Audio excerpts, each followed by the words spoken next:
in the kingdom of Elarion, where mountains glowed with silver veins and the sky shimmered with dancing auroras.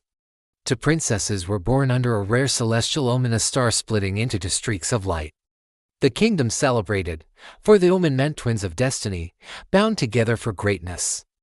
But destiny can twist, and greatness can destroy. The sisters were named Princess Maren the elder by minutes, graceful, patient, and beloved by the people, and Princess Maren the younger, fierce-minded, hungry for recognition, brilliant but always overshadowed. From their earliest days, the two were inseparable. Maren was the calm that soothed Malia's storms. Maren was the fire that sparked Malia's courage. They were two halves of a whole, yet the world did not treat them equally. And equality was all Maren ever wanted. When the girls turned 18, the High Oracle delivered a message that changed everything.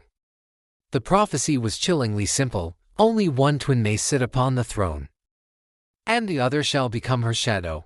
No one truly understood what shadow meant. Was it a servant? A protector? A sacrifice? The court whispered, but Maren understood only one thing: she was not the chosen one. Her heart, once filled with love for her sister, began to harbor a dark and chilling jealousy.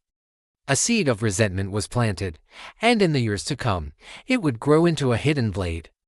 The day of the Starfall Festival arrived, a time of celebration and magic.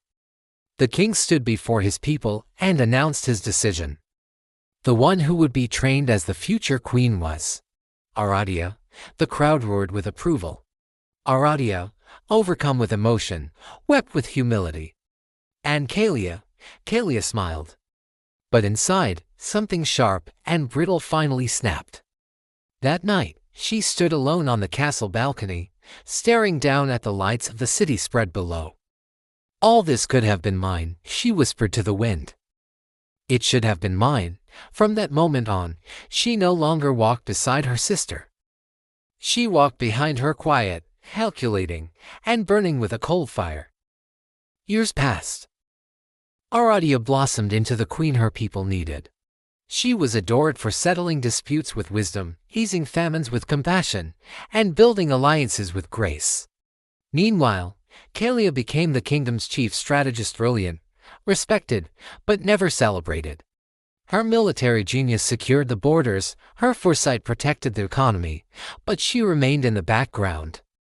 While Maren gained loyalty, Maren gained power. And power without love is a dangerous thing.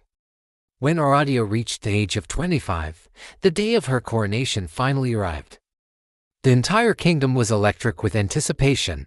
The night before, during the final rehearsal, Maren stood beside her, dressed in severe black ceremonial armor that seemed to absorb the light around her.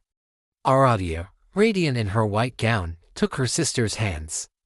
Her voice was soft, filled with genuine love. "Walk with me tomorrow," she pleaded. "I want you by my side when I become queen. I need you." Maren smiled, a perfect, practiced expression that didn't reach her eyes. "Of course, sister," she said, her voice smooth as ice. But that night, Maren's path led her not to prayer or rest, but to the forbidden heart of the castle, the Hall of Silent Magic. There, hidden among relics of forgotten ages, she found what she was looking for. She stole an ancient artifact, a blade forged from starlight, a weapon rumored to be able to cut through fate itself. It was a dagger that shimmered with a cold, ethereal light, humming with a power that felt both beautiful and terrifying. Maren held it, its weight feeling like destiny in her palm. The morning of the coronation dawned, shrouded in a thick, mysterious fog. As tradition demanded, Maren walked to the sacred lake for the final purification ritual before being crowned. She was alone, save for one figure who followed her like a phantom through the mist: Maren. The water was as smooth as glass, perfectly still. Maren removed her simple crown of flowers and stepped into the shallows, the cool water swirling around the hem of her white silk gown. She turned her head slightly, her voice a soft whisper carried on the fog. "Sister," she asked, "do you ever wonder if the prophecy was wrong? If maybe we were meant to rule together?" Maren stood directly behind her, a dark silhouette against the pale morning. "No," she answered, her voice devoid of all warmth. It was absolutely right. Before Aradia could turn, before she could even process the coldness in her sister's tone, Kalia plunged the star blade between her ribs. Aradia gasped, a sound of shock and betrayal that was quickly muffled by the water. She stumbled forward, falling into the lake as the white silk of her gown bloomed with a horrifying, beautiful crimson. She tried to speak, perhaps to ask why, perhaps to forgive, but the lake swallowed her voice, and she sank into the silent depths. Kalia watched her sister disappear. Then she whispered to the empty air, "The throne belongs to me now." But as she spoke, the blade in her hand began to glow with a strange, sinister light. Kalia didn't know the blade carried a curse. A terrible, ancient magic bound to its starlight core. Whoever uses it to kill a rightful heir condemns themselves to be hunted by the victim's shadow. That night, Kalia sat in the throne room for the first time as queen. The great doors were shut, the advisors pledged their allegiance, their words echoing in the vast hall.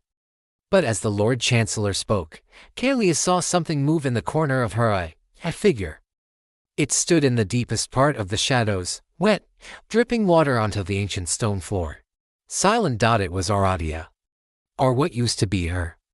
Her eyes were black, empty pools. Her skin was pale as moonstone. She said nothing, she only stared. Kalia screamed, a raw, terrified sound that made the guards jump. But when they looked, the shadow was gone. From that moment on, it followed her. The days that followed were a waking nightmare. Every mirror Kalia passed showed Aradia standing just behind her shoulder, her reflection a constant, silent accusation. Every quiet hallway echoed with the sound of Aradia's phantom footsteps, the soft squelch of water on stone. Every night, Kalia woke gasping for air, feeling the ghost of cold, wet fingers on her throat. She became paranoid, desperate. She ordered guards to stay with her at all times, to line her bedchambers. But they, too, began to see the shadow. And one by one, driven by a primal fear, they fled the castle, abandoning their posts and their queen. Whispers spread through the kingdom like a plague, "The new queen is cursed, she is haunted." Kalia couldn't escape the ghost, nor her own suffocating guilt. She had the crown, the throne, the power she had craved her entire life. But she had become exactly what the prophecy foretold, a shadow. Her reign, which she had killed for, lasted only a few weeks. Finally, one night, driven to the edge of madness, Kalia stood alone in the grand hall. The candles flickered wildly, casting dancing, distorted shapes on the walls. She turned to the darkest corner and screamed into the emptiness. "What do you want from me? What more can you take?" The shadow of Aradia stepped out from the darkness. It tilted its head, an unnervingly human gesture. And for the very first time, it spoke. Its voice was like the sound of water rushing over stones, cold and eternal. "You took my life," the shadow whispered. "So I will take your destiny." The ghost drifted forward and touched Kalia's forehead with one icy finger. A blinding white light erupted, filling the entire room, so bright it seemed to burn the very air. When the light faded, Kalia lay lifeless on the floor.